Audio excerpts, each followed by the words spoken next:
Eu nasço depois do 25 de Abril, em 76, e toda a ideia de construção da sociedade e de Portugal, da entrada na Comunidade Europeia, o facto de haver mais direitos, de haver mais igualdade, toda a ideia que foi construída nos anos 80, 90, era uma ideia de uma sociedade, de um sonho de uma sociedade, que, a meu ver, não se concretizou.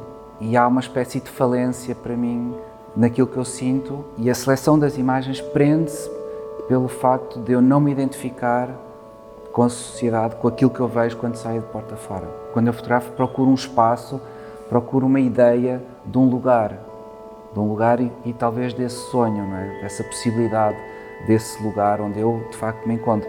E as imagens que eu selecionei são imagens muito importantes para mim, muito cruciais, Eu lembro-me muito bem deste efeito, quase como uma questão de sobrevivência. Eu precisava daquelas imagens. Eu próprio me interrogo porque é que é tão importante, mas de facto há aqui um lado, o lado da poesia que é o que mais me interessa, mas também o lado, não sei, de um mistério, de um lado mais talvez da literatura. E há muito esta relação da pintura e da escala de 1 para 1, que para mim era muito importante, não haver sequências, haver só uma imagem. Tu olhas, só tens a possibilidade de olhar para uma imagem. E esse silêncio que se cria, não é? Ao mesmo tempo, esse espaço, esse vazio, é essa sensação que eu quero. André établit le rapport non seulement entre ces deux réalités que sont la manière dont on a envisagé le réel et ce qu'il est, parce que la manière dont on l'a envisagé, c'est aussi une réalité, mais c'est aussi entre le passé et le présent. Et dans l'expo, il y a cette présence très forte d'une représentation du 19e siècle, mais qui est photographiée de telle sorte qu'il y a les reflets de la salle contemporaine dans laquelle elle se trouve, et que donc la géométrie de l'image ressort à travers le romantisme du sujet.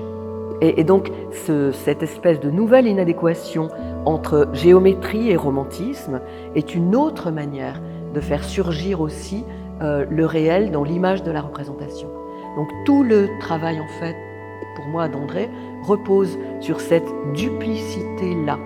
Et cette duplicité, on la retrouve évidemment dans le thème du double. Le sujet de l'expo, c'est double jeu, mais double jeu est là encore un titre à multiples entrées, parce que double jeu, c'est pas simplement le fait de jouer doublement, c'est aussi le fait d'avoir finalement une double focale sur les réalités du monde, et également d'avoir un double rapport à ce qu'est une société dans laquelle nous sommes. Ce qui est intéressant, c'est que sur chaque photo monumentale, qui a la taille au fond des grandes publicités qu'on peut trouver dans les espaces publics, seulement qu'ils n'ont rien à proposer à vendre et qui sont plutôt à l'opposé du système de communication des affiches, plutôt clos, refermés sur eux-mêmes. Il y a la suite qui est amenée ailleurs, avec la dernière, la 4e et la 5e d'un format plus petit. Et la 4e, c'est la reproduction d'une image, d'une gravure, c'est une femme avec un cheval, ou disons une Amazone qui est levée dans le cou d'un cheval. Et donc l'artiste, André Cepeda, il ramène le discours aussi sur la question de la représentation, vu qu'il photographie une représentation. Et le lien avec la dernière image qui est plus petite, qui est quelque part le point de départ, on pourrait dire aussi du titre, double jeu, représente un damier, une planche de jeu de dames floue, superposée.